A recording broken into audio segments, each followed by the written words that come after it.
straight to the outline of our presentation. I'll make the first part of this presentation, and I'll begin with an introduction, which will basically set out the background to this study. It's a paper that, a working paper, there's still room to add on it and do a little further improvements later, but we'll basically explain what was the background to the study, what is the policy problem that we're looking at, and that the paper and the simulation analysis is trying to address. And then I'll discuss the objectives and a justification of the study. After that, my colleague Leo will present, as John has stated, he'll present the different scenarios that we arrived at. He'll talk about the model of the prison population in Kenya. Then he'll discuss our simulation analysis, basically focusing on the reduction in prison population that would follow the deployment of what is an ankle bracelet. We'll explain as we go what we mean by the ankle bracelet. And so the simulation that he'll be presenting on is basically what effects it would have in terms of reduction of the prison population and what it would mean to various costs. So then he'll conclude. So that is basically an outline of our presentation. Then we go to the next slide. So to inform as part of our background, the media reports, what we've highlighted here, we flagged some media reports which provide some evidence to our problem or the problem that we trying to address in this paper. So the media reports highlighted here, as you can see from those story excerpts, basically on the left, we have an article from October of 2018, which basically the Chief Justice at the time, David Maraga, had visited a prison, that's the Nakuru GK prison at the time, and one of the things that he talked about was the congestion in that prison. So at the time, it was reported that the prison had about 1,500 inmates, and out of this, 906 were in there for misdemeanors or what are minor offenses, and they were mostly prisoners in there in remand, as John had pointed out. So he talked about the conditions, the sad conditions of our prisons, and mostly exacerbated by the congestion in those in the facilities. So that's on the one hand, and then on the other side, we have you see the DPP, and in that article by the Business Daily, this is an article actually that was published earlier this year. So he was also agreeing with the sort of what was stated earlier in terms of the congestion. So in this article, the DPP, or in this scenario, the DPP was talking about, he was pushing for plea bargaining in order to decongest the prisons and cut the upkeep costs for the, or rather the running cost for the prisons. So in this, what he was basically saying is that there is need to adopt various alternative dispute resolution mechanisms in order to decongest prisons. So the bottom line, as for both of them, was that we have congested prisons, and what we sought to interrogate as IEA is what is the main driver of this congestion? What looking at the trends, what is the population, and what contributes to this very high number of prisoners? Is it what are the various categories of the prisoners? So the need to decongest prisons by both the former CJ and by the DPP, there were two arguments. The first is obviously a rights argument. From what the CJ was saying, there are health consequences there. Then for the DPP, he also brought out an issue of an economic argument, basically stating that, as a matter of fact, if we have this high number of prisoners, then it poses a certain burden to the taxpayer, because there are obviously additional economic costs to maintaining those prisons there. And it was stated that, you know, the government basically currently spends about 5.5 billion annually to feed prisoners. Note that this is only just one cost, that's in feeding prisoners. And he stated that this comes to about 270 shillings daily to feed each of the 55,000 prisoners. So what we concluded from these statements by these actors in the criminal justice system is that they see a problem, or there is a problem with the congestion in our prisons. It has various costs, both rights-based and economic-based. And so the solutions that we need to, some of the solutions that we would be proposing would have to address the two-tiered kind of problem that was identified. So we go to the next slide. And so basically here to try and elaborate a little more on that policy problem. So we see that on the one hand, we've identified that we have a congestion problem. Then now we look at the data that is available in terms of our prison population. And the table that you see here, we got this data from the Kenya National Bureau of Statistics, basically the data that is provided annually in the economic survey. And they usually provide the prison data among the many other categories of information that they do. And here, from what we see as a summary in this table, is that the table classifies the categories of prisoners. And this is in terms of, we have the convicted persons, and then we have the unconvicted persons, and then we have the total prisoners. So the convicted persons are the ones who've already received a sentence and a conviction has been arrived at, and the unconvicted are the remandees, as John had mentioned. So from looking at that data, just the first thing you'll see is that obviously the number of unconvicted prisoners seems to be higher across all the years starting. So we have, the data is from 2016, so we went 6 years back. And we see that there is a high number of unconvicted prisoners as compared to the convicted prisoners. And so these are the remandees. So again, if you were to arrive at a conclusion of who is contributing mostly to the high number in terms of the prison population, then obviously you can see from this it's the unconvicted prisoners. Again, from our research, we see that the government data actually says that the prison population, as of the most recent data that we came across from 2019, the capacity of the prison population is supposed to be around 26,000. So, and then various reports also show that on a daily, in terms of every day, the daily population of the prison is usually about 55,000.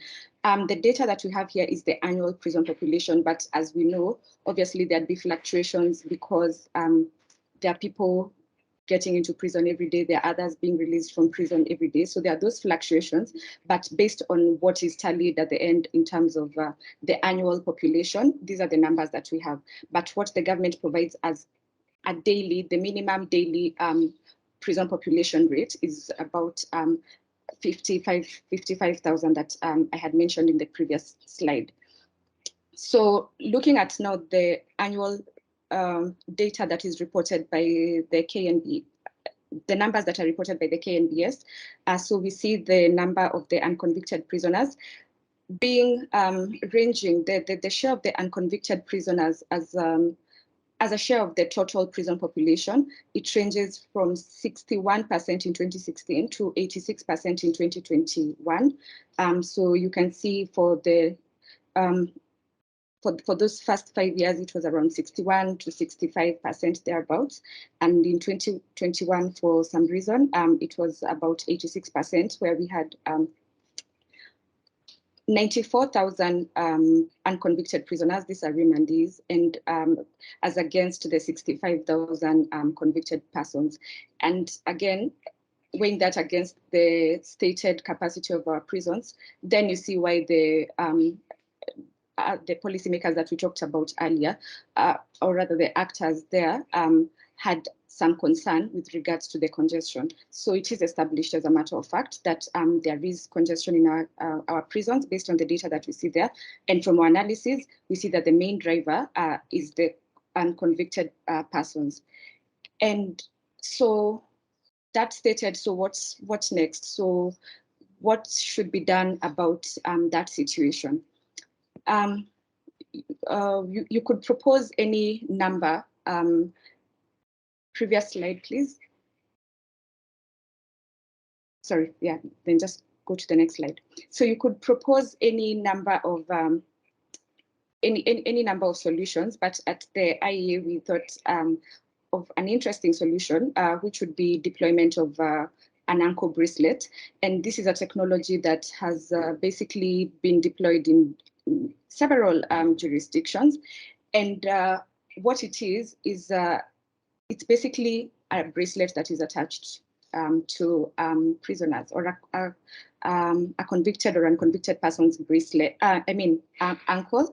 And it's an electronic device. It uses technology that involves electronic tagging to help with the surveillance of the different persons. So this bracelet basically, it would track the location of an offender, and it uses the basic GPS technology, and then there's a monitoring unit attached to it. So the persons in the monitoring unit are able to track and see where the various offenders who are using it are. So it's, as I've stated, it's been used in different jurisdictions increasingly, and we are basically saying that in our case, if the government could consider deploying this device, it could be used as to form part of the bail conditions, and or basically as an alternative where offenders are unable to raise the cash bail that has been set.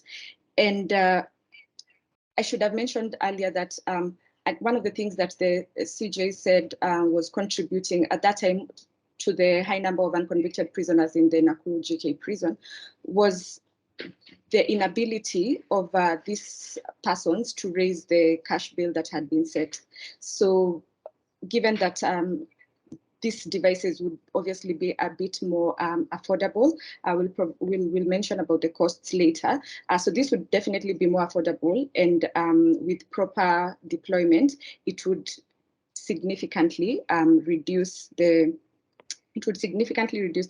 prison population. So we know that the Constitution of Kenya, obviously, it asserts the right to bail, and therefore it is a requirement, or rather a progressive interpretation of the constitutional right to bail would imply that we find the most suitable conditions to allow persons to be able to to be able to afford the bail.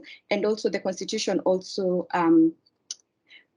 talks about the freedom of the person, and it limits, or that right is only limited to very specific conditions, and this should not be arbitrary, as I'll again expound on later. So progressive interpretation of those rights would require us to make a case for the persons, especially those who are in for very minor offenses, to be able to access bail, or to be allowed to, for instance, have the most favorable conditions to access, to have their freedom. Then in terms of the objectives of this study, so basically what we set out to do is, we thought, if, for instance, one of the policy decision that would be adopted would be that, yes, we would have adoption of the ankle bracelet for this category of prisoners. We suggest the ones who are in there for misdemeanors. What then would be the resulting cost for this? So we set out the objectives of the study is basically to calculate the actual cost of imprisonment. First, over the last 5 years, the total actual cost using the data that we have from the economic survey, and then to compute the deficit, or the surplus that would be associated with prison sentences or remission of prison terms by just comparing the cost of imprisonment to the budgets that are allocated to support the prisoners over the same period. And then third would be to identify the policy measures for closing these deficits and or reallocation to basically the other competing social needs. And then lastly, to use the simulation, to use simulation analysis to determine how these prison costs can be reduced through alternative methods of the confinement. And here, the one that we're proposing is the electronic tagging or the deployment of the ankle bracelet. So next slide. So just to reiterate the justification for this study, I have mentioned it broadly, but in summary, we had four. We summarized the justification for the study to four main things. The first is obviously the scarcity of resources argument. And here, we're basically saying that, in our analysis, we found that the high number of unconvicted prisoners surpassing the convicted prisoners is problematic, and it's mostly problematic because it incurs unnecessary economic costs, which are a burden to the taxpayers, and I had explained this. And so because we know that with the scarcity of resources, we know that for every resource or for every shilling that is deployed in running the prison system, then there is an opportunity cost. There's an accompanying opportunity cost for other essential public services that would be required by the population. So this argument is basically we need to check what resources would we be saving by deploying. Would we, first of all, to what extent would we be reducing the prison population by deploying the alternative means of surveillance?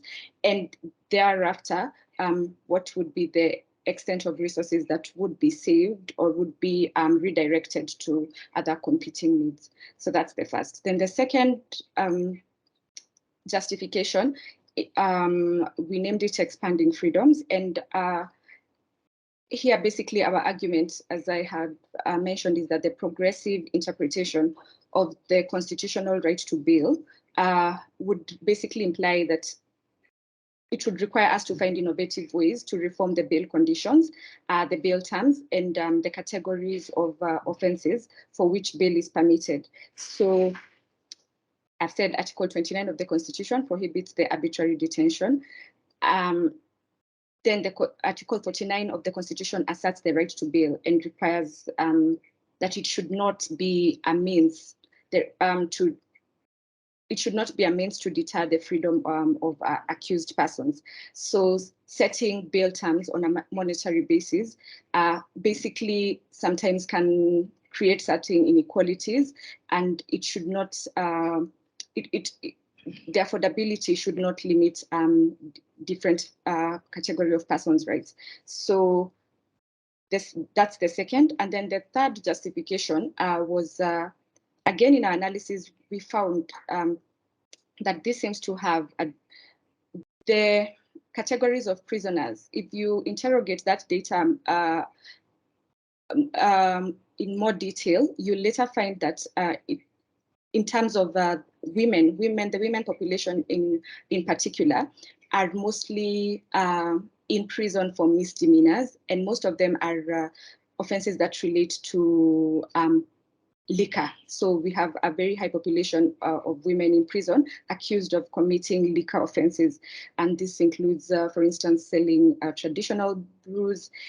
And so what we are saying here is that reducing by applying or deploying this technology, it would benefit the population here that is more disproportionately affected, who are women who are in there for minor liquor offenses, and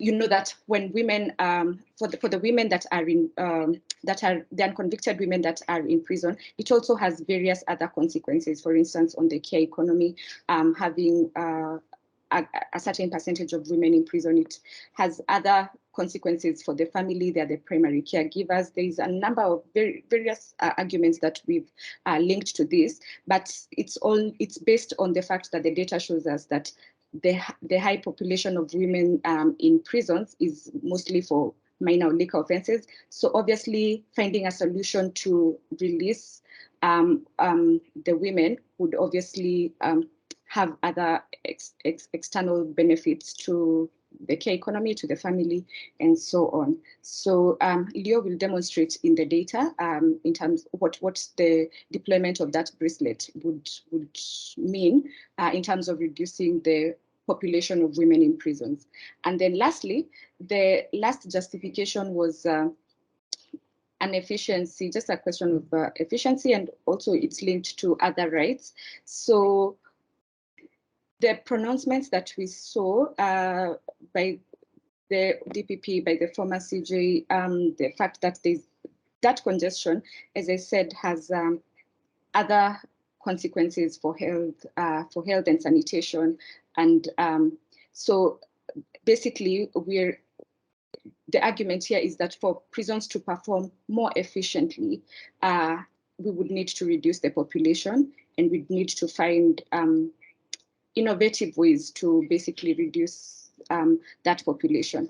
So with those 4 justifications, we then set out to analyze, as my colleague Leo will show shortly, we then set out to analyze the data and to apply to see what changes would we, what would be the results if we deployed this ankle bracelet to certain percentages of the prison population. So he will show the reduction in the prison population, and then subsequently, what would be the resulting reduction in terms of the costs that, right from the cost that had been stated by the DPP in terms of the feeding costs. So what would be the actual monetary cost in terms of reduction of that population? So I stop there and I invite my colleague Leo to continue. Thanks, John. Yeah, so my name is Leo Kemboy. We work together with Jackie on the Constitution, Law and Economy program. Now I'm going to take you through the next session of now the simulation on various scenarios of how what will the deployment of how the prison population look like when the angle bracelet is deployed. But first, we present the data for the baseline. And one of the things that you notice from the data is that, as Jackie has explained, we have a larger share of unconvicted prisoners. And this is the ability of the criminal, it has various reasons, but mostly related to the way our criminal justice system looks like, the systemic problem. And then secondly, as you notice, more men than women commit crimes and or are cited for crimes because are cited for crimes, for different crimes. And this is again in tandem with conventional evidence on the typologies of crimes. And as Jackie has explained, there are fewer women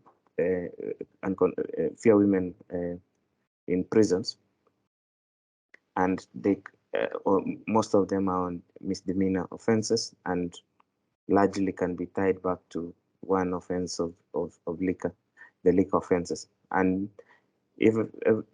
since the liquor offenses, the traditional brew, the legislation on penalizing traditional brew was repealed. What most of them are in there for is for the question of the trading and the licensing questions. So that's a baseline scenario. So that to show both male and female prisoners, and both the share of convicted and unconvicted prisoners. So the next chart. So uh, part of the thing is to think about this of the prison population as a model, and if you have all persons who are supposed to be legitimately behind the prisons are persons who've already been convicted, because it makes no sense for somebody to spend much of their time. And to give a scenario, you can imagine somebody who is in court for an offense, but spends 2 years until the issue is concluded in court. What if when that person is found not to have been guilty? That in itself is an injustice meted out on that person. So we model this. To say all convicted prisoners should be equivalent now to those accused, or the people who've been the convicted persons be determined by people who've been accused and arrested, but have not been convicted. And now and then of course the other factors that affect and then there's Z now is all other factors that affect prison population, such as age, gender, occupation, location. We can see another factor that we've seen for the data, COVID, because if you look at the data during the COVID-19 2020, the prison population went down significantly, substantially. So there are other factors that affect the prison population. And then, of course, we say, now, if you take the X, which is the number of people who've been accused but and arrested but have not been convicted, should give you, and if you model, you give the scenario that you deploy that technology, the bracelet technology, for monitoring these unconvicted persons and or petty offenders, and then now, which is a factor it's now a factor is dependent on other factors. So for example, under the Kenyan law, we know, like for example, the state might not be inclined to release to release for example, sexual offenses are taken as seriously as those capital offenses, and the state might not be. So that's a factor. In other jurisdictions, those are bailable offenses per se. Like the state would have significant reasons not to do the same. So this is our model for the prison population, and if so, this is an econometric estimation, and what it confirms to us logically that if you deploy the bracelet, it would significantly change the upper equation, the question one, and it will significantly bring down the total the overall prison population. And then, of course, might say that this is that we thought this is an indicator that we thought about this more broadly. Now we give three scenarios. From here, we give the three scenarios. We say, what if the government of Kenya deploys the bracelet against 25% of the unconvicted? We are targeting the people who have not been tried yet, the unconvicted persons. Then we give another scenario of a half, 50%, and then we give another scenario of 75%. Holding all factors constant. So, for example, in the year 2021, the unconvicted prisoners were 94,658, So if you take out 25%, if you let 25% of that prison population, that unconvicted prisoners in prison, you remain with a population of unconvicted prisoners of 70,000. And by just doing that, it reduces the overall prison population by 15%, 14.8%, 15%, almost 15%. And then, of course, so that is the kind of the thinking that we brought into this data and try and look at these different scenarios. And at the end, we'll present a simulation showing what it would mean cost-wise for that. So, and if you try with the same with 2020 data, it reduces the overall prison population by 16.5%, and then 16%.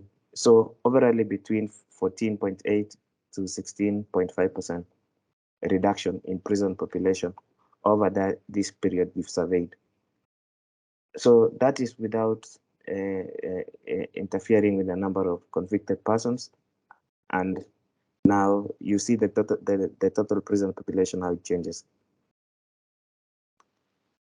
And then the second scenario, as I told you, that is estimating the size of reduced population if that 50% of unconvicted prisoners. And again, just for emphasis, these are persons who have not been convicted, who are under trial for a different kind of offenses. And we've established a rubric. You start from petty offenders for misdemeanor offenses, all the way to now what the state would consider as the more serious crimes. Of course, there'd be legitimate reasons, for example, why the state would ask the court for one decision or the other. But for these other misdemeanor offenses, and which, if you look at the prison population, form a larger share of population. So if you take the 50% from that, just to use the 2021 number, the 94,658, if you take an account of 50% of people who are be out of the prisons on the bracelet, you remain with a population of 47,329, of course, which is now which would reduce the overall prison population by 26.6%. And over the same period, the reduction in prison population would be between 26% over this period that we surveyed from 2016 to 2021, between 26 to 32%. So this is 50% when now you take out the 50% of all the prison population. If you take again, and we've thought about this more radical, if you take 75% of all prison population, of course, now you remain from that number for 2021, you remain with of 94,658 unconvicted prisoners. You remain with the number of 23,665, which is an overall reduction of 44.4% of the entire prison population. So this is thinking more broadly and more radical. As Jackie has explained, the government of Kenya made a declaration that the prison capacity, the existing prison capacity is 26,000 in one of those policy documents. And our assumption is that is derived from the existing space capacity, the space that is existing within the prisons. So largely, if you have a prison population of 90, for example, in 2021, 22, in other years of 200,000, that is tenfold. That is 10 times. So entirely, and if we were to even deploy fiscal resources now, and we've seen the nature of the state of public finances, that we are in a fiscal distress, catching up with that number would be difficult from the present 26,000. Now, again, because we've seen constitutional, economic, we also see a social justice question. And the 2010 Constitution has been touted as one of the most transformative charters globally. But again, you see now the way our penal code is structured, or the kind of offenses that we have, our overall female population, prison population, is around for 2021 6,527. If you look at the male population, for example, and convicted female prisoners, if you look at similarly for men, the number is higher. But again, these female prisoners, looking at the data from the economic survey, 60%, an average of 60% of them are in prison for liquor offenses. And of course, we picked these from NACADA reports and other subsequent reports. So liquor offenses, but given on the basis that traditional brews have already been decriminalized, these of course it means that those are licensing offenses, which would be considered not significantly serious offenses. So if you take out adjusting for that 60% for the liquor offenses, 60% is an average we took from the 2009, 2009, 2021 data.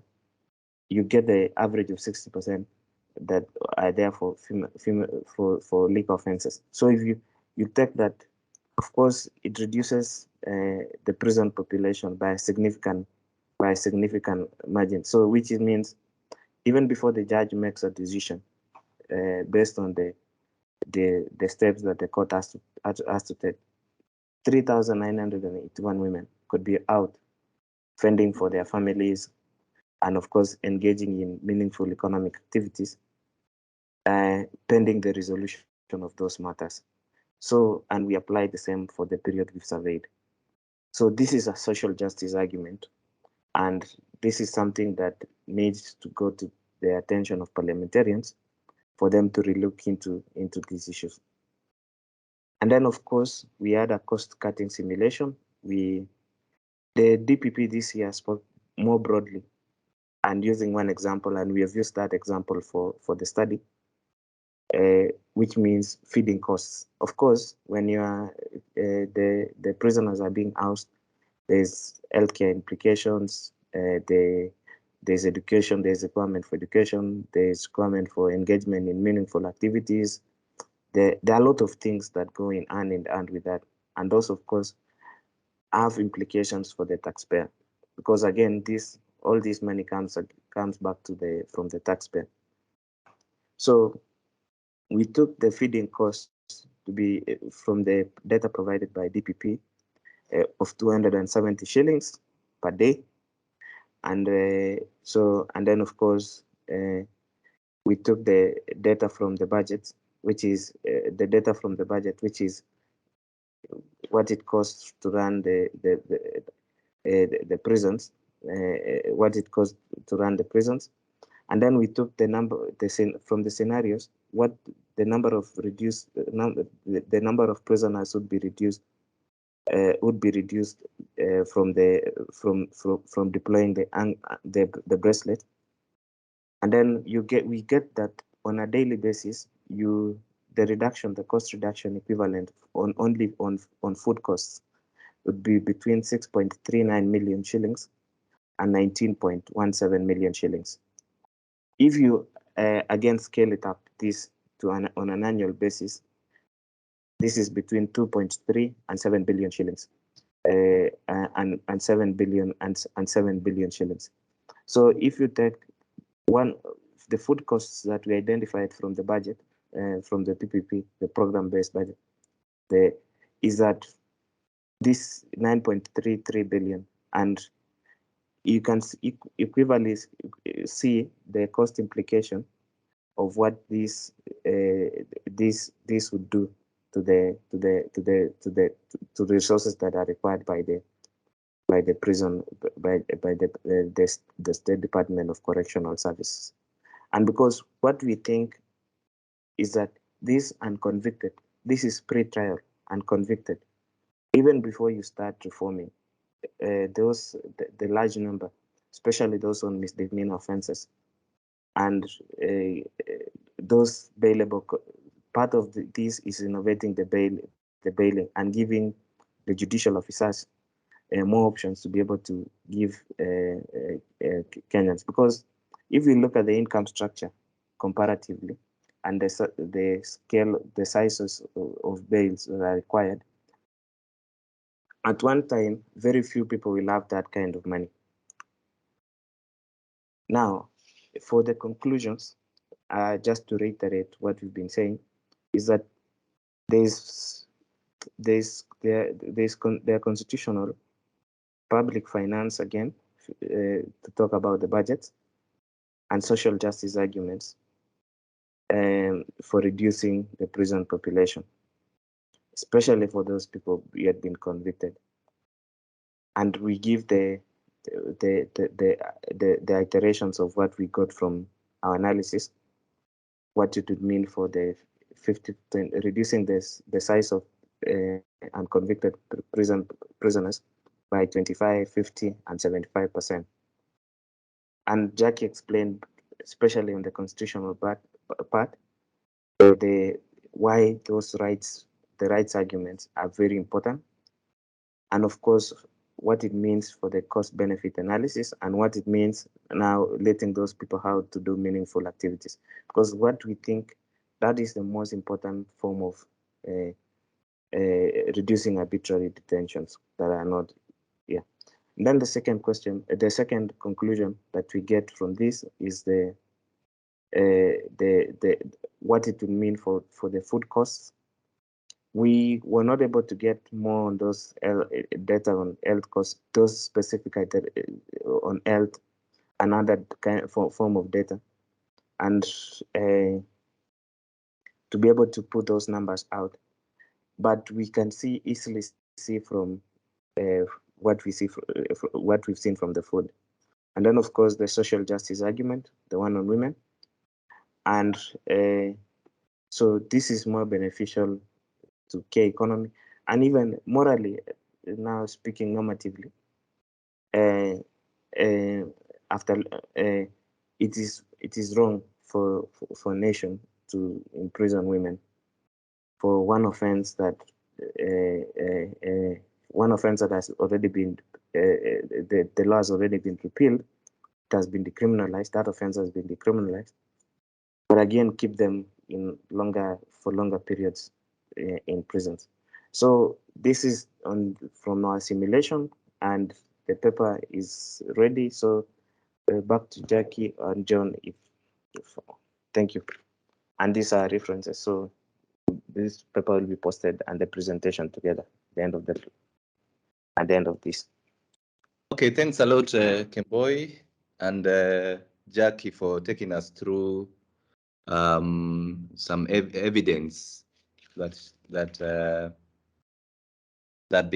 can be considered or discussed towards decongestion, providing a decongestion solutions in our prisons here in Kenya. So as a way of summary, Jackie took us through the policy problem of congestion, and obviously from the numbers and the statistics that congestion is actually driven by the high number of unconvicted prisoners or remandees, what is popularly known as remandees. So that's clearly the case, and again, of course, that's driven by a number of other factors, whether it's the question of extracting bribes and stuff like that. But basically, what Jackie has shown is that this is actually an indictment of Kenya's criminal justice system. Now, in terms of solutions towards addressing this congestion problem, we know that in literature, in the media and the public arena, one of the things that is often mentioned is just the aspect of expansion of prisons, but also So there is a cost aspect, as Jackie took us through, the economics question or the cost argument towards the congestions, as well as the rights argument. Now, in this study, Kemboy has taken us through some scenarios of what this use of technology of bracelets, ankle bracelets, would offer in terms of reducing the population of convicted prisoners, and in turn presenting cost savings. And so Leo took us those three scenarios. So if this was applied to 25% of that is the deployment of bracelet ankle technology, ankle bracelet technology, if this was deployed on or in 25% of the unconvicted prisoners, as well as if we had a second scenario of this deployed to 50% and 75%. So those were the three scenarios. And from the three scenarios, we can see this would reduce the population of unconvicted, or actually of the total prisoners from 14, about 15% all the way to about 50% of the total population of prisoners. And looking at the cost saving, the simulation that Kemboy has taken us through, of course, in this case, we used feed-in cost because that's the data that was available. So we related this to the feed-in cost. And one can also do this by looking at the other costs that would be reduced, whether it's the health cost, sanitation costs, and so on and so forth. But just using this example of feed-in cost, we can see the savings, annual cost savings would increase from 2.3 billion if the technology was applied or deployed to 25% of unconvicted prison population. So this would save about 2.3 billion, and this would go up all the way to 7 billion if the technology was applied to 75% of unconvicted prison population.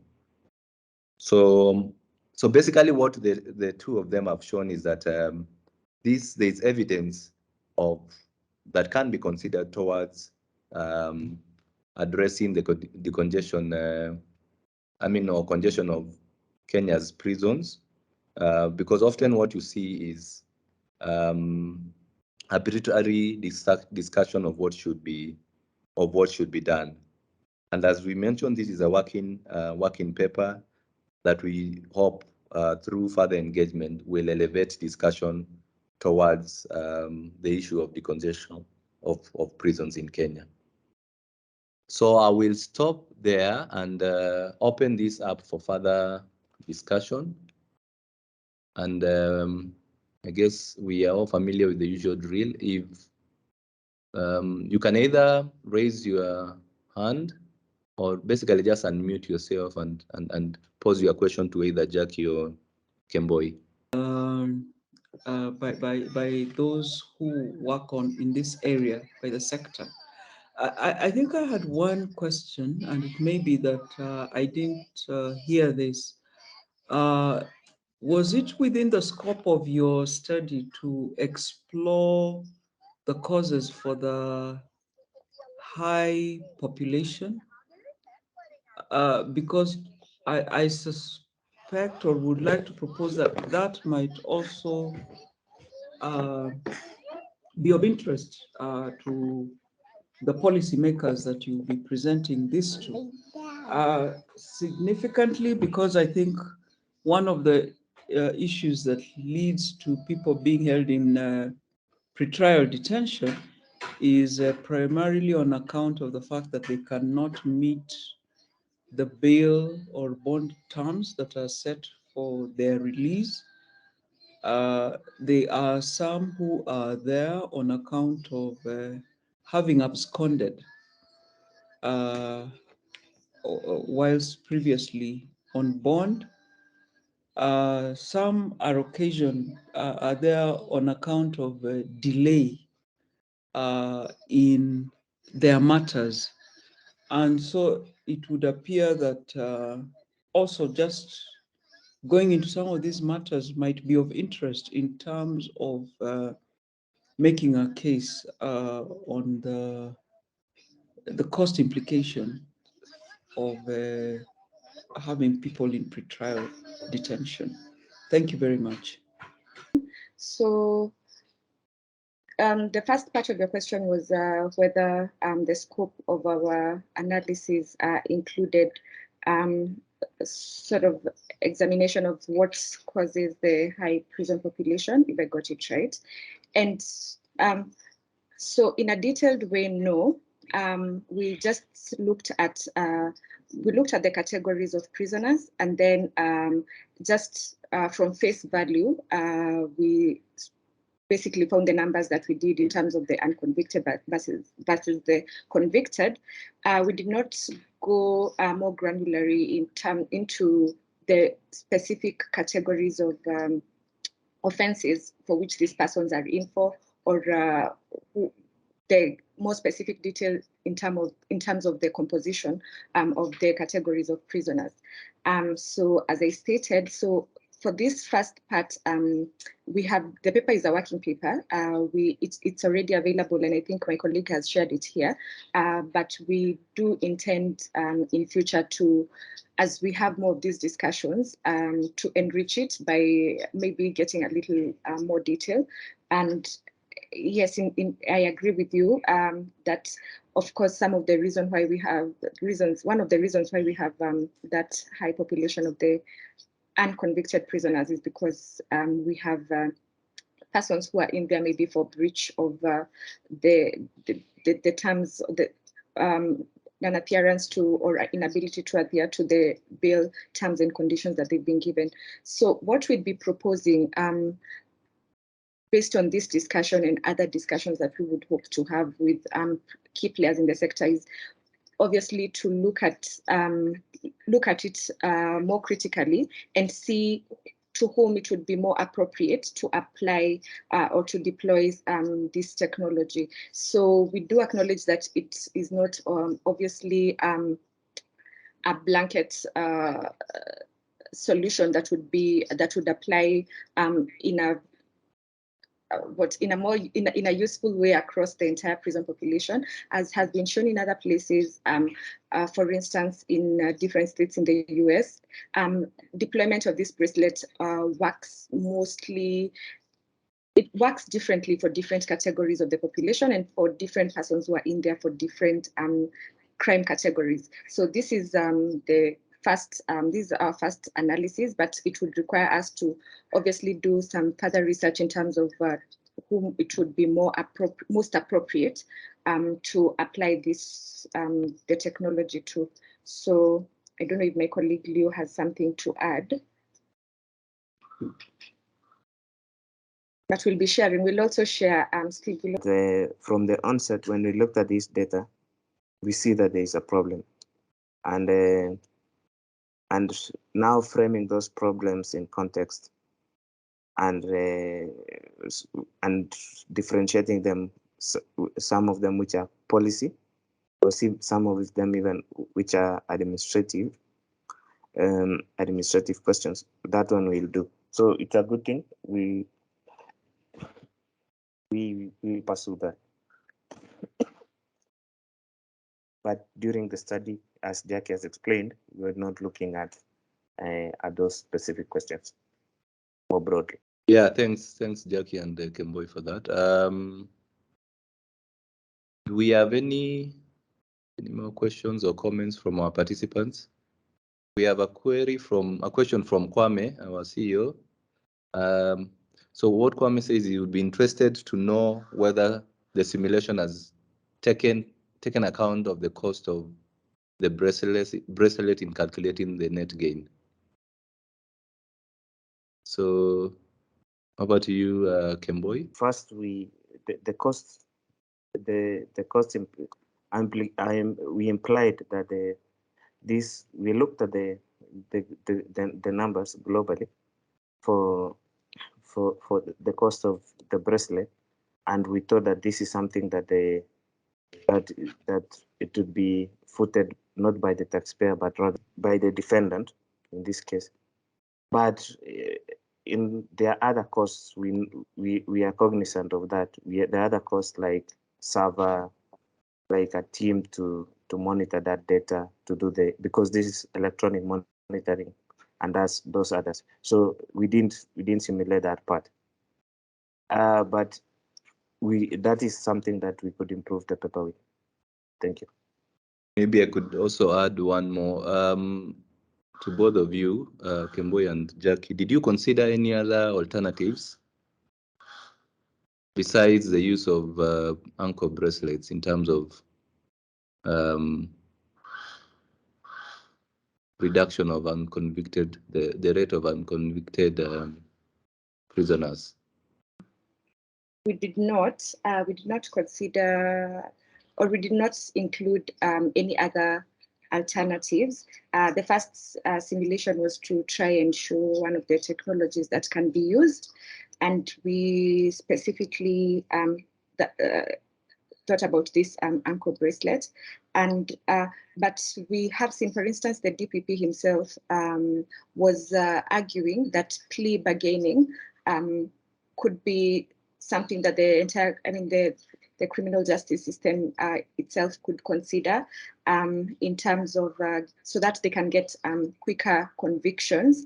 And you know, the essence of plea bargaining is usually to get quicker convictions and also to get lesser sentences, or rather less, yes, in terms of less, in terms of the magnitude of the offense, they get less sentences in terms of time or in terms of the penalties that are provided. So the DPP had said that one of the things that they could consider, because you know, we're talking about a high population of unconvicted prisoners. So to hasten up the convictions, plea bargaining could be one of the things that could be done. But then obviously this is beyond us. It is not something that we could propose. That is something obviously that the Office of the Director of Public Prosecutions could work on. But from our end, one of the things that we see is the alternative to having those prisoners in actual confinement could be keeping them out through the monitoring outside. And the solution that we saw was this. But again, as we mentioned, it is research. We have the paper now, but it's a work in progress. And we'll think about it more broadly to see what other alternatives we can have, and then also do a simulation for the other viable alternatives that we could come across. And again, the reason for such discussions is so that we also hear your proposals in case there are other people on this platform who have thought about or would be thinking about other solutions. Then you can also help us think about that, and we'd be glad to do the simulation for those alternatives as well. Thank you. We are looking at options that could be comparably in court, could be accepted by both the state and Kenyan citizens who are in court for one reason or the other, because the state always has this their claims that they'll abscond, they'll interfere with witnesses. So those claims that whatever happens in court. So now something that can provide the data to court, for example, that if I'm not supposed to be in Nairobi, but I am in Nairobi, that this is one of the ways that this is a method. We're looking at some of the methods that explicitly could stand out, because the others that more radical that misdemeanor offenses should have nominal bail. Bail. There are those. The other that, in fact, some of them should not carry bail. The other things that there are other more broad arguments and more radical, and there are those that are a little bit conservative. So this is like a in the middle position that provides the state the ability to monitor, but again provides freedom direct to the accused. So, but we could also do another brief that considers these different options, and it would be a very good area of study, and also to inform policymakers. Okay, thanks, Kembo and Jackie, for that. I see a rejoinder actually from Patricia in relation to the question that Kwame had posed about whether you had factored or taken into account the cost of the bracelets. But in your explanation, Kembo, you noted that this cost of the bracelet, did you say that it would be borne by maybe there is need to clarify that, whether you noted that the cost of the bracelet would be borne by is it by the state or it's by the unconvicted prisoner?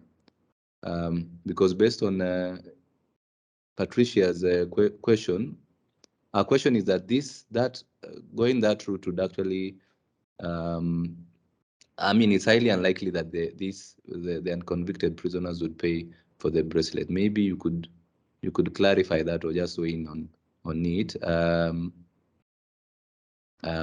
Again, obviously, I think looking at all this, maybe there's need to also consider the aspect of net gain, whether a comparison of the cost that would be the cost savings vis-a-vis the cost of the bracelet. I think there is need to take this further in terms of just computing a cost benefit, because obviously one would want to see that cost of the whatever and compare it, or cost of the bracelet, and compare it to the cost of to the savings that would be made. The other savings in terms of feeding cost and so on and so forth. So maybe, Kemboy, would you like to expound on this some more? To set up an electronic monitoring system like of this similar nature, there is the angle bracelet itself, but again, there is the back end of it, the electronic monitoring system. You require computers, you require a system, and you'd also require personnel to sit behind and do the monitoring to make sure that those devices are on most of the time. So, of course, at policy level, there are costs that will be borne by the state, and there are costs that will be borne by the state to set up, to employ those personnel, and also to, of course, one person could be monitoring more people. It's not like one person monitoring one, and then there are those costs. So for the price of the gadget itself, the others that goes for $40 to $200, depending on the supply. So it's something that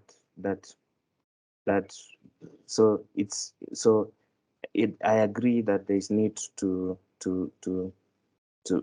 calculate the costs that will be borne by the state to set up this electronic monitoring system, and also the question of the bracelet. Maybe just to add to what Leo has said, yes, there are definitely costs to the purchase of the gadget and the installation and monitoring. But just from our preliminary research, we see it costs anything, as Leo has said, from 40. I've actually seen even $25 for the device, and then the research shows that the installation also ranges from anything from $150 onwards. So, I mean, I think, as I said, in terms of thinking broadly about for what offences it would be more applicable using this, it would be important to actually look at the different remember I had said earlier that the CJ said that most of the persons who are in there, most of the unconvicted prisoners are in there because they are unable to raise the bail that has been set by the bail that has been set by the court. So it would then require looking at what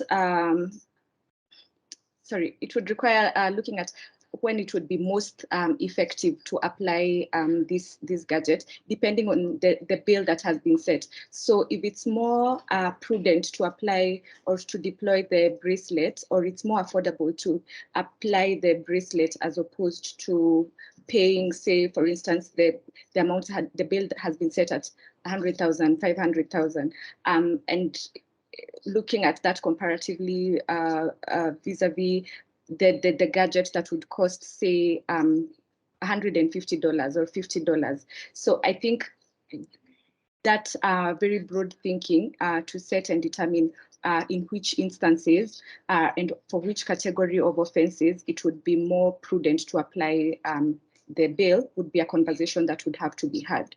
So it's as Leo has said, this is our preliminary findings, but then a further conversation would definitely include looking at the costs for deploying this for the different categories. Of course, it would not make sense to deploy the bracelet for an offense that maybe the bail is at 10,000, but for other categories of offenses, then it would make more sense. So that's a conversation that we would have to have. The argument the paper is making is the food costs of pre-trial incarceration. It's basically incarceration, even if it's not necessarily on the basis of a conviction, is about 200 shillings and something per person per day.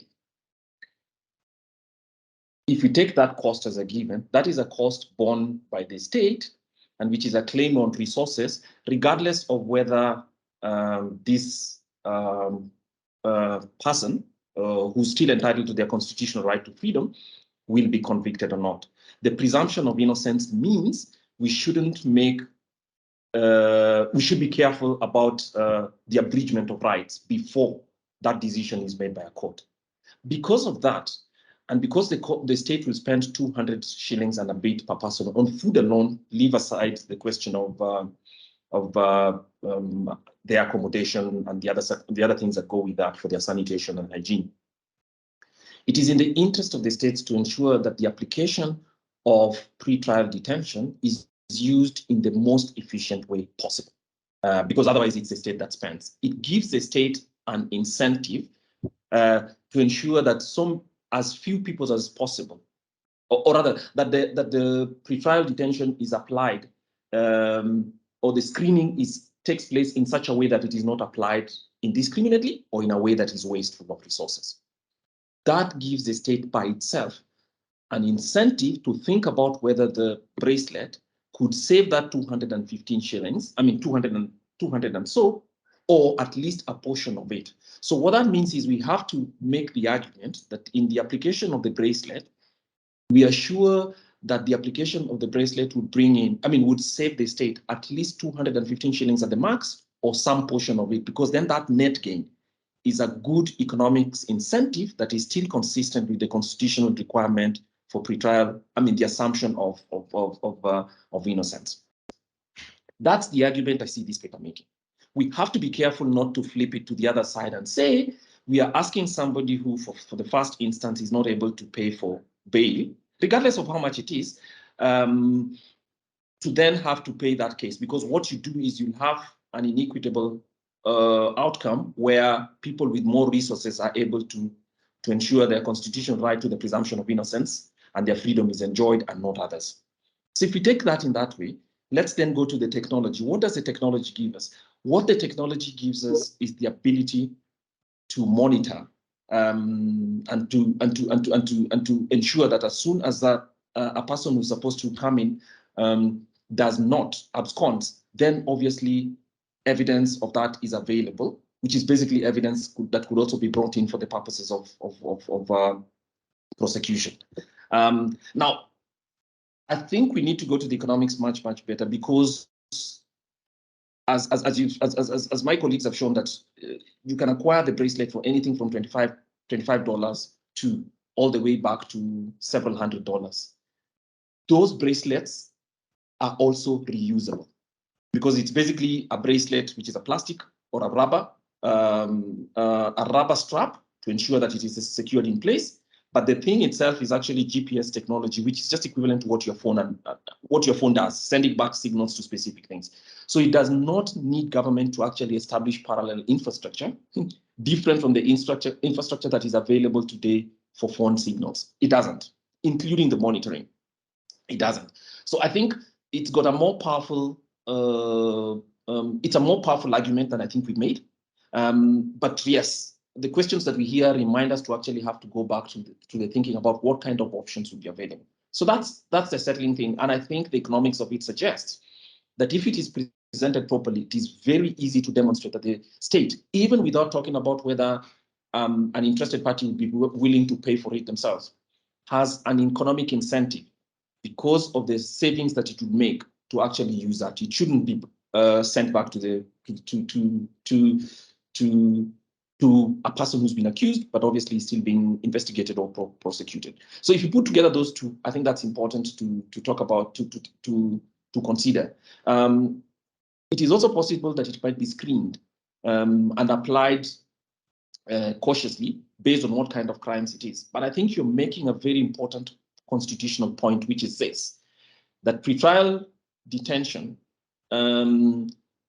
is a murky area, because here we are balancing the rights that an accused person has in terms of the presumption of innocence and their right to their freedom of movement, which is limited by the pretrial detention, regardless of whether they'll be convicted or not. So unless there's an aggravating circumstance, which for instance is what Patricia spoke about, then obviously that option might be restricted with good reason, based on the decision of a maker. But to start with, you're showing that if we applied it on only 25% of the people who are in detention, it would have enormous benefits for the state.